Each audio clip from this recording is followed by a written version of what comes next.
하나님께 가까이 함이 내게 복이라라는 제목을 하나님 말씀 선포하도록 하겠습니다.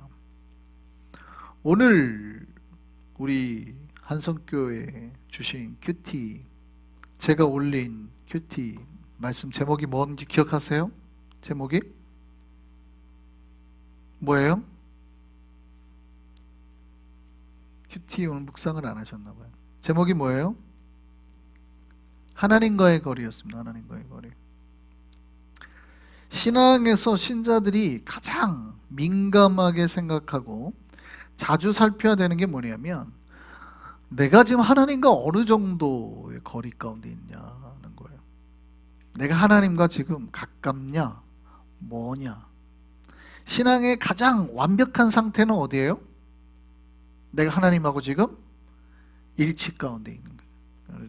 제가 지난 주일날에도 잠깐 말씀을 드렸고, 수요일날 성경 공부하시는 분들한테는 3일째 제가 말씀드리면서 거의 완벽하게 설명드렸습니다. 기독교 신앙의 가장 신비가 이거라 그랬죠. 그러니까 주님하고 나하고 거리가 없는 거예요. 완벽하게 일치된 상태. 요한복음에 주님께서 그러셨죠. 네가 내 안에, 또 내가 네 안에, 내 말이 너의 안에, 이렇게 말합니다. 그러니까 내가 주님 안에 있고 주님이 또 우리 안에 거하셔서 함께 있는 상태, 이게 신앙이 추구하는 상태예요. 기독교가 추구하는 상태예요. 영성의 가장 깊은 상태예요. 이게 딱 일치가 된 상태. 여기에서 모든 기독교 신앙의 완벽이 나타난다고 하거든요. 관계가, 하나님의 형상이. 수요일날은 제가 말씀드렸지만 칼바르트 같은 신학자는 봐도 우리가 하나님의 형상을 회복했다라는 걸 뭘로 봤어요? 아버지와 아들이 하나인 것처럼 우리가 지금 관계가 회복될 때 이게 이제 하나님의 형상을 회복한 거라, 이렇게 했단 말이죠. 그러니까 사실은 우리가 하나님과 거리감이 전혀 없는 상태가 완벽하게 하나님의 은혜 가운데 있는 상태예요. 그래서 항상 우리가 민감하게, 신자들이 민감하게 생각해야 되는 것은 지금 나와 하나님과의 거리가 어느 만큼이냐. 제일 나쁜 건 어디예요? 나는 땅에 있는데 하나님 하늘에 계신 상태. 제일 나쁘죠. 제일 나빠요. 많은 신자들 하나님 어디 계세요? 그러면 하늘에 계신다고 그러나 제일 나쁘죠. 제일 나쁜 상태, 최악의 상태. 나하고 하나님하고 거리가 지금 하늘과 땅만큼 나와버린 거예요.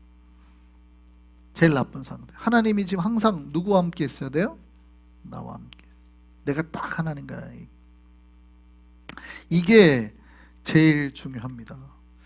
자, 우리 오늘 오늘 말씀이 하나님 말씀이 복에 대한 말씀인데, 우리 모두 복을 받고 싶어 합니다. 그렇죠?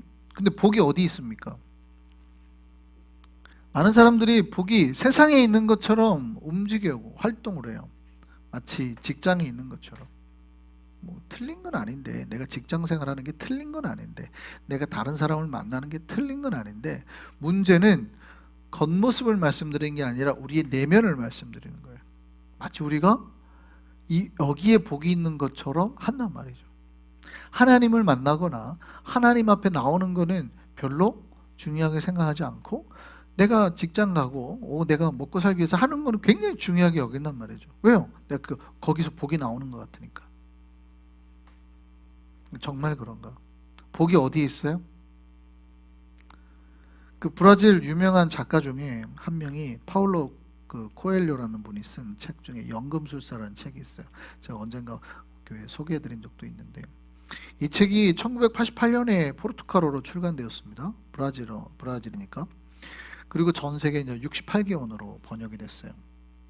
이 소설이 세계에서 정말 극찬을 받고 150여 나라에서 6,500만 부 이상이 팔렸습니다. 한국에서는 2008년에 교보문고에서 지난 한 5년 동안 한국에서 제일 많이 팔린 책 스테디셀러가 뭐냐 봤더니 이 책이었어요. 바로 연금술사라는. 여기서 연금술사라는 거는 이제 우리가 옛날에 말하는 정말 금속을 금으로 바꾸는 그런 연금술의 얘기가 아니고, 책 제목인데 정말 삶을 바꾸는 이런 식의 의미를 함축하고 있죠. 함의를. 내용은 이렇습니다. 주인공이 산티아고인데요, 이 산티아고는 직업이 양측입니다. 스페인에 살고요. 어느 날 청년이 꿈을 꿉니다. 이집트 피라미드의 꿈을 연속해서 꾸는 거예요. 그러니까 이 청년이 이 꿈이 뭔가 자기에게 보여준 환상이나 계시 같은 걸로 이해하고 정말 그 꿈을 이루기 위해서 떠납니다. 세계를 떠나요. 그래서 그 과정 속에서 산티아고가 뭐 늙은 어떤 집시도 만나고 늙은 왕도 만나고 뭐 도둑을 만나서 뭐 다 털리기도 하고 뭐 이런 과정이 있어요. 어떤 여인을 만나기도 하고 뭐 유혹에도 끌리고, 그러니까 계속 보물을 쫓으라라는 그 연금술사의 그 말을 따릅니다. 그리고 보물이 어디에 있는지 세계를 돌아다니면서 찾죠. 내용이 그런 거예요. 그러면서 이제 과정 속에 어떠한 사건들이 일어나고 이런 얘기거든요. 소설인데. 근데 결론은 그거죠. 결국 이 산티아고가 어디에서 보물을 찾아요? 네, 자기가 제일 처음에 머물러 있던 그 자리였습니다. 그 자리. 이 책이 상징하는 바가 그거죠. 도대체 보물이 어디에 있나요? 많은 사람들이 이 산티아고 같다는 말이죠. 이 산티아고 같아. 마치 보물이 저기 먼 곳에 다른 데 있는 것 마냥 찾아다니는 거예요. 하나님께서 말씀하셨는데, 하나님께서 나를 찾아오셨는데, 하나님께서 내가 복이라고 말씀하셨는데, 많은 사람들이 무언가를 보죠. 환상을 보고 뭐 꿈을 보고 저기 가면 좋을 것 같다 뭐 이렇게 하면서 주식이 대박이야, 뭐 비트코인이 대박이야, 뭐 뭔가 환상을 보고 막 부동산이 대박이야 막 이러고 막 찾아가잖아요. 난리가 났죠 지금. 주식, 비트코인, 한국 비트코인은 75%, 70%까지 빠졌다 그러더군요. 지금 부동산 앞으로 40% 빠집니다. 지금 예언 나왔죠.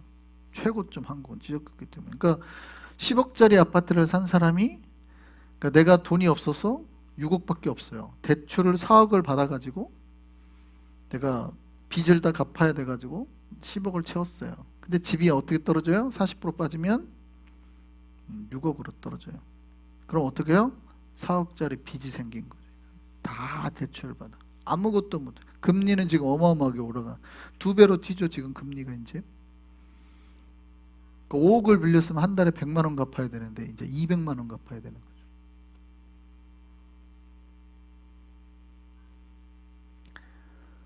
막 다른 것들을 뭔가 환상이 하나가 보이면 저기에 내가 복인가 보다 하고 막 가요. 성경이 말하죠. 복이 어디에 있다고요? 여기 있다. 우리가 하나님을 만난 그 자리, 여기가 복이에요. 하나님은 복이시니까. 그렇다면 신자들이 뭐 해야 되냐면 내가 지금 복과 얼만큼 가까운가 이거를 계산해야 되거든요. 근데 신자들이 이거에 되게 둔감해요. 내가 지금 하나님하고 먼데 복을 받을 수 있다고 자꾸 생각하시는 것 같아요. 저는 목회를 하면서 그게 제일 걱정이에요. 분명히 하나님이 복이라고 그랬는데 그러면 내가 저 복을 끌어안고 살아야 될 것 같은데, 성도들이 막 하나님 하면은 막 지금 나와가지고 끌어안고 어떻게 해서 복을 좀 더 가져가려고 막 이렇게 해야 될 것 같은데, 놀랍게도 분명히 이 복이 하나님입니다라고 말을 했는데도 불구하고 성도들은 알아요 목사님, 맨날 그래요. 우리 교인들 다 말씀하시 들어보면 다 안 돼요. 알아요 목사님 하나님 복이죠. 그런데 다 딴 데를 보거든요. 저기 가면 저기 잘 된대요 이러면 막 가는 것 같아요. 아니 하나님이 복이라니까요. 그럼 어떻게 했으니 끌어안고 막 기도하고 뭐 해야 되잖아요. 지금 여러분과 하나님과의 거리가 어느 정도입니까? 정말 친밀하게 딱 붙어 있습니까? 할렐루야. 그러기를 소망합니다. 조금 약간 떨어져 있어요? 혹시 여기서 LA 정도까지 되시는 거 아니에요? 하나님 앞에 한번 나가야 되는데 비행기 타고 한 6시간은 가야 되는 거 아니에요? 교회 한번 오려면 진짜 한 6시간은 제가 보니까 일주일에 한 번 나오시는 분들은 어쩌면 그 거리상으로 시간으로 따지면 여기서 한국을 몇 번 왔다 갔다 하는 거리만큼 더 되는 것 같아요. 비행기 타고. 그죠? 그 거리가 굉장히 먼 거예요, 지금. 뭔가 하나님하고 나의 거리가 그러면 되게 먼 거예요. 우리가 그거를 메우기 위해서 어떻게 해야 돼요? 온라인으로도 보고 기도도 하고 자꾸 가까이 해야 돼요. 자꾸 가까이. 매일 큐티를 하고 묵상을 하고. 내 삶에서 자꾸 하나님과 멀어지지 않기 위해서. 왜냐하면 하나님이 복이시라고 했기 때문에. 기억하셨으면 좋겠습니다. 오늘 본문에 이렇게 말해요. 하나님께 가까이 함이 내게 복이라. 할렐루야. 크게 한번 따라 하시죠. 하나님께 가까이 함이 내게 복이라.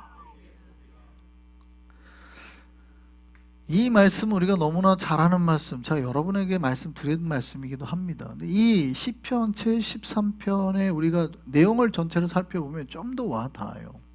왜냐하면 아삽이라는 사람이 쓴 건데, 아삽은 굉장히 지혜로운 사람으로 이해되는 사람이죠. 이 아삽이 인생을 살펴보다가 큰 깨달음을 하나 얻게 된 거예요. 앞에 73편 앞에 처음에 내용은 이거예요. 이 사람이 너무 힘들었다는 거예요. 처음에 뭐가 힘들어요? 아니, 악인이 하나님 앞에 죄를 범하고 악인이면 망해야 되는데, 뭐 잘못돼야 되는데, 최소한 그 자손이라도 어떻게 좀 더 뭐 잘못되고 꼬여야 되는데 악인이 형통하더라는 거죠. 그러니까 자기 마음속에 그런 오만한 자를 질투하게 되더라는 거예요. 괜히 부럽네. 나도 크게 한번 사기칠걸. 나도 크게 한번 뭐 할걸. 뭐 이렇게 질투하는 마음이 생기더라는 거예요. 지금 이게 아삽이 쓰는 앞에 내용이 그거죠. 3절 73편 3절 내용이 그거예요. 악인의 형통함을 보고 자기가 오만함을 보고 질투가 나더라는 거예요. 아니, 악인들이 살 때는 잘 살더라도 그럼 죽을 때라도 좀 비참하게 죽던가 심판을 받던가 해야 되는데, 걔네는 죽을 때도 평안하게 죽더라는 거예요. 재앙이 있을 줄 알았는데 재앙도 없더라는 거예요. 뭐야, 쟤네는 평생 그렇게 나쁜 짓을 하고도 자식도 잘 되고 죽을 때라도 좀 아프게 병이라도 걸려 죽어야지 하나님이 심판했다 생각할 텐데 편하게 잘 죽더라는 거죠. 이거 보니까 막 속에서 열불이 난다는 얘기예요. 그들의 교만은 하늘을 찌르고 살은 막 축축하게 찌고 막 돈은 막 눈덩이처럼 불어나고 막. 그러니까 이 사람들 말이 얼마나 힘이 있어요. 여러분, 돈이 있는 사람이 말에 힘이 있어요? 돈 없는 사람이 말에 힘이 있어요? 돈이 있는 사람들은 왠지 말에 힘이 있죠. 부자들은 뭐 아무리 겸손하려고 해도 그죠? 딱 그러죠.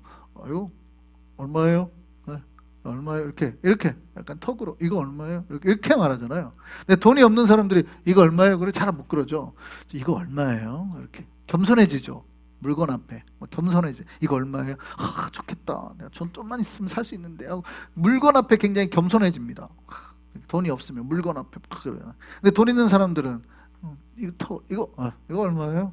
아무리 말로 자기가 겸손하려고 해도 잘 안 되죠. 그러더라는 거예요. 말도 얼마나 이 사람들이 거침없이 하는지 마치 하나님이 말하는 것처럼 말한다는 거예요.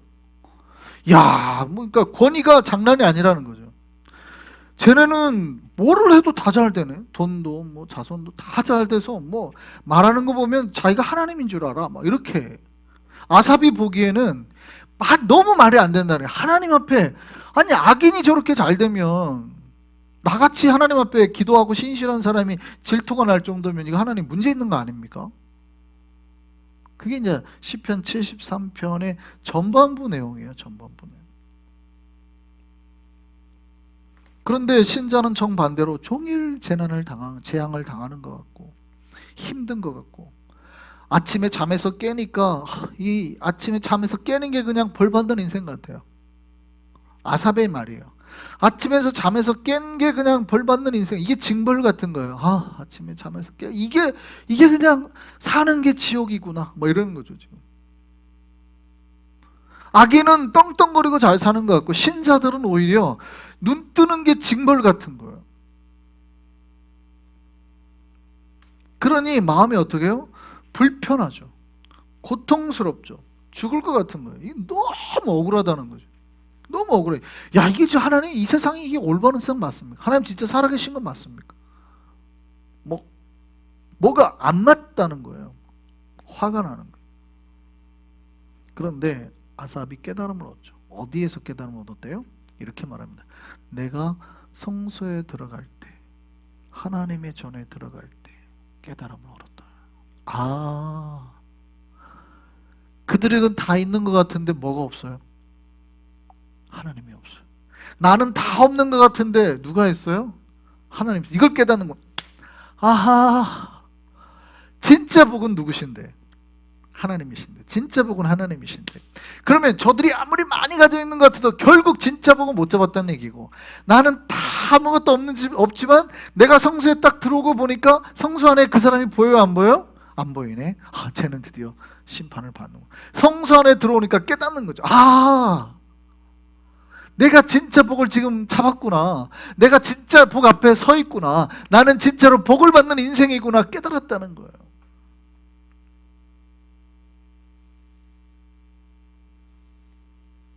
그리고 하나님의 심판이 급속하게 찾아와서 그들을 심판할 것이고 다 멸하실 것이라. 그거를 알게 됐다는 거죠. 어떻게 해요? 인간의 인생은 짧죠. 그러니 자기의 삶이나 자기의 시간대에 그들의 심판을 다 못 볼 수 있습니다. 그런데 역사는 다르죠. 인간의 인생은 짧지만 역사는 길잖아요. 수십 년, 수백 년, 수천 년이니까. 그러니까 결국 어떻게 해요? 그 역사 가운데 보니까 하나님이 다 악인을 심판하셨더라고요.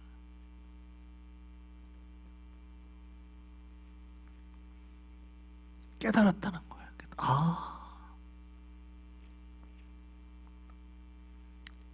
세조가 반정을 일으키죠. 조선시대 때 세조가 반정을 일으키고 난 다음에 그 반정을 일으킬 때 가장 큰 책사가 누구였어요? 한명회죠.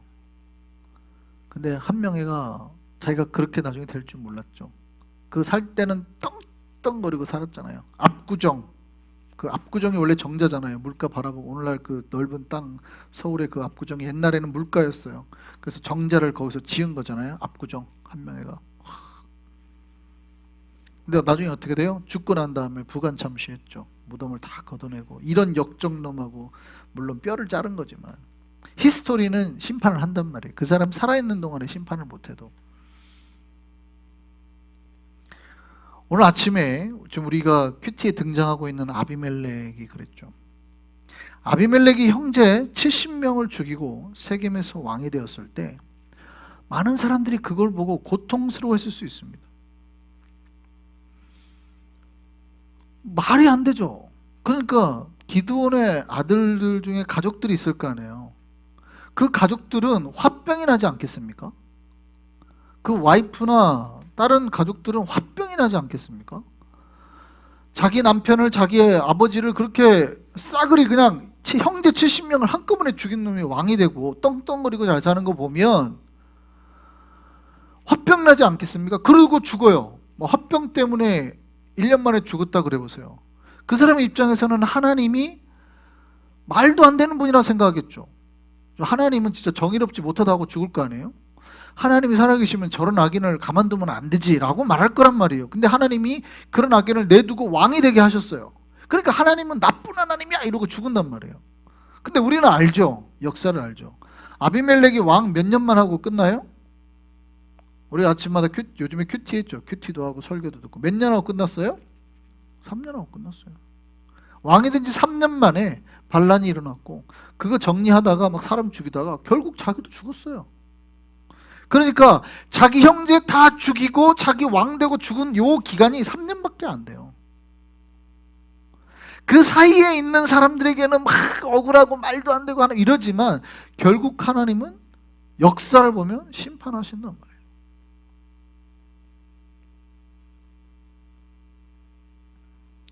여러분, 누가 복이 있어요? 하나님을 멀리하고 자기 마음대로 죄짓고 막 함부로 한 아비멜렉 같은 사람에게 복이 있는 게 아니라 하나님을 가까이 하는 백성, 하나님하고 친밀함을 지키는 백성에게 복이 있음을 믿으시기 바랍니다. 그러니까 놀랍게도 복의 요소가 어디 있는지 잘 들으셔야 돼요. 복이라는 것의 요소가 내가 하나님을 가까이 하면 복을 받는 거예요. 하나님과 연합된 상태에 있으면 복을 받는 거예요. 근데 정반대로 내가 다른 걸 하겠다고 그거를 튀어나가는 순간 놀랍게도 복이 없죠. 하나님과 내가 지켜야 돼요. 하나님 잠깐만 쉬겠습니다. 내가 1년만 쉬겠습니다 하고 튀어나가면 오히려 없는 거예요. 가까이 해야 될 걸 가까이 해야 된단 말이죠. 마땅히 우리 하나님을 가까이 할 수 있는 저와 여러분 되기를 바랍니다. 그래서 신자가 가까이 해야 될 게 있어요. 신자가 가까이 해야 될 게 뭐냐면 첫 번째 예배입니다. 따라하시죠. 예배. 네. 신자들이 가까이 될 게 1번은 예배입니다. 예배. 우리가 예배는 하나님을 만나는 거잖아요. 하나님을 만나는 거를 멀리하기 시작하면 스스로 복에서 멀어지는 거예요. 하나님께 나아가는 걸 가까이 하셔야 돼요. 오늘 아삽도 아까 말씀드렸죠. 삶에서 일어나는 고통의 문제로 힘들었다고 그랬잖아요. 그런데 언제 깨달음을 얻었대요? 성소에 나아갈 때. 하나님 전에 나아갈 때 깨달음을 얻었다는 거예요. 하나님을 만나면, 하나님께 나아가면 그 자리에서 세상에서 알지 못하는 지혜를 얻게 되고 삶의 고통의 문제, 힘듦의 문제, 억울함의 문제를 해결함 받는다 이 말이에요. 그래서 신자들이 하나님 앞에 나오면 나올수록 내가 억울하고 힘들고 고통스러운 게 사라지는 거예요. 근데 내가 다른 지혜를 자꾸 하겠다고 다른 것을 찾아가면 그게 해소가 안 되니까 이제 쌓이죠. 불만이, 고통이, 힘듦이. 두 번째입니다. 우리가 가까이 해야 될 두 번째가 기도입니다. 따라하시죠. 기도. 네. 예배는 물론 우리가 온라인으로 예배를 드리기도 하지만 기본적인 예배는 우리가 하나님 앞에 직접 나아가는 겁니다. 걸음으로. 그래서 우리가 사도행전에서 보다시피 성전을 향해서 그 시간만 되면 오후 3시만 되면 다 기도하러 나아가잖아요. 베드로와 요한이. 그래서 나아가다가 안전뱅이를 보고 이렇게 세운단 말이죠. 그러니까 마찬가지로 우리가 하나님 앞에 이렇게 육체적으로 나아가는 게 예배예요. 근데 그거 말고 우리가 영적으로 나아가는 게 있다면 그게 바로 기도입니다. 기도. 기도는 우리가 하나님 앞에 정말 내 영이 가까이 나아가는 거예요. 영이 가까이 나아가는 거예요. 그래서 주님 앞에 나의 어려움이나 간절함을 직접 아뢰고 청원하는 순간이죠. 그러니까 내가 예배를 드리러 이 자리에 왔어도 내가 영으로 나아가지 못하면 사실은 육만 왔다 돌아가는 거잖아요. 육체만 왔다가 몸만 왔다가 밟고 돌아가는 거잖아요. 기도는 뭐냐면 내 영이 이 시간 하나님 앞에 올려드려지는 거죠. 그래서 우리가 하나님 앞에 진짜 가까워질 수 있는 방법이 바로 기도이거든요. 기도. 잊지 마셔야 돼요. 우리가 가까이 될 게 첫 번째가 예배고 두 번째가 기도예요. 물론 예배에는 찬송이 다 포함이 된 겁니다. 예배고 두 번째가 기도예요. 세 번째입니다. 우리 신자들이 가까이 될 세 번째는 목회자하고 성도입니다. 따라하시죠. 목회자, 성도. 그러니까 우리가 가까이 해야 될 사람이 누구냐면 성도들을 가까이 해야 된다. 우리가 커피를 마셔도 주로 누구랑 마셔야 돼요? 성도들과. 또 누구랑? 저랑. 가끔 여러분이 커피를 마시고 싶으시면 저한테 전화해가지고 목사님 커피 한잔 하시죠. 좋아요, 나빠요? 좋아요. 고급 커피가 있는데 집사님들끼리만 몰래 마셔가지고 저한테 들키면 제가 그때부터 구박을 하기 시작할 거예요. 물론 성도들끼리 마시는 게 좋아요. 좋은데 목회자랑도 가까이 하면 뭐가 좋아요? 상담할 수 있죠. 삶의 힘들 목사님 기도해 주세요. 우리 아이에게 이런 문제가 있는데 기도해 주세요. 그러니까 목사 활용법 중에 하나예요. 그게 목사 활용법 중에. 커피 한 잔 사고 아이들 문제가 해결되면 이거 좋은 거 아니에요? 커피 한 잔 값에 목사 활용법. 근데 우리 교인들은 간혹 보면은 문제가 다 해결되고 목사님 이런 일이 있어 하고 보고를 하시더라고. 보고. 그러니까 목사가 보고받는 사람인 줄 아는 것 같아요.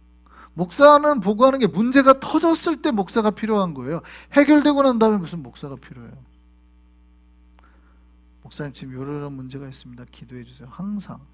그러니까 문제가 터졌을 때 항상 목사님 이렇게 다 끝나고 나서 하는 게 아니고.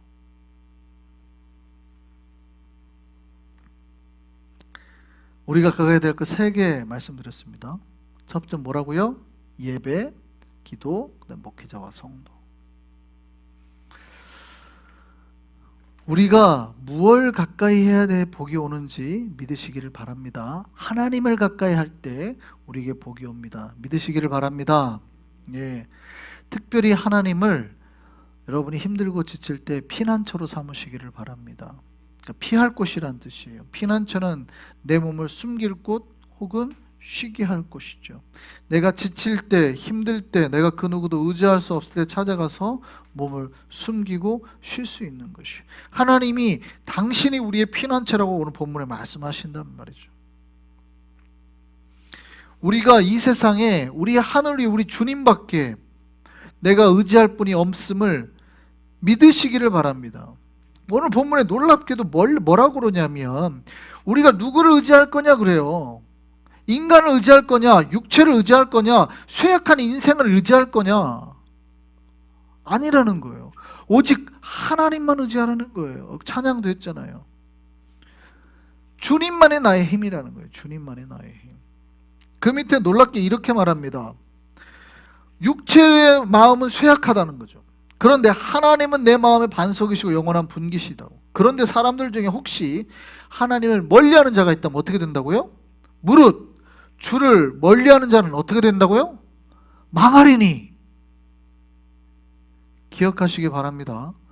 주님을 멀리하는 자는 어떻게 된다고요? 제가 망하라고 하는 게 아니에요. 제가 망하라 이렇게 저주한 게 아니라 성경에 기록이 되어 있어요. 주님을 멀리하는 자는 어떻게 한다고요? 망한다고요. 여러분이 복을 받는 이유가 뭡니까? 여러분 자손이 복을 받는, 제가 말씀드렸잖아요. 여러분 자손이 복 받는 거에는 여러분의 그 포션이 상당하다고요. 이놈들이 알아야 돼요. 부모가 매일 주님 앞에 나와서 기도했기 때문에 복 받는 거예요. 말했잖아요. 하나님이 복인데 그 복의 위치를 누가 다 선점해 줬어요. 부모가. 근데 나중에 이놈들이 잘 됐다고 이렇게 모른 척하면 안 되죠. 알아들었지 안주? 계속 말씀하셔야 돼요. 계속 자손들한테. 그것들 그냥 모른 척하면 나중에. 기억하셔야 돼요. 주님을 멀리하면 안 돼요. 주님을 멀리 떠나는 자는 망한다고. 근데 그 반대로 뭐라 그러냐면 하나님께 가까이 하는 게 나에게 복이다고요. 거꾸로 말씀하시죠. 주님을 멀리하면 망하겠지만 하나님을 가까이 하면 그게 나에게 복이 되는 거예요. 기억하셨으면 좋겠습니다. 하나님을 피난처로 삼아서 가까이 나아가는 자에게 하나님의 복이 임함을 믿으시기를 바랍니다. 그리고 그렇게 주님의 두 팔에 주님께 가까이 나아가서 안길 수 있는, 안겨서 참된 위로와 평안을 받을 수 있는 우리가 되기를 소망합니다.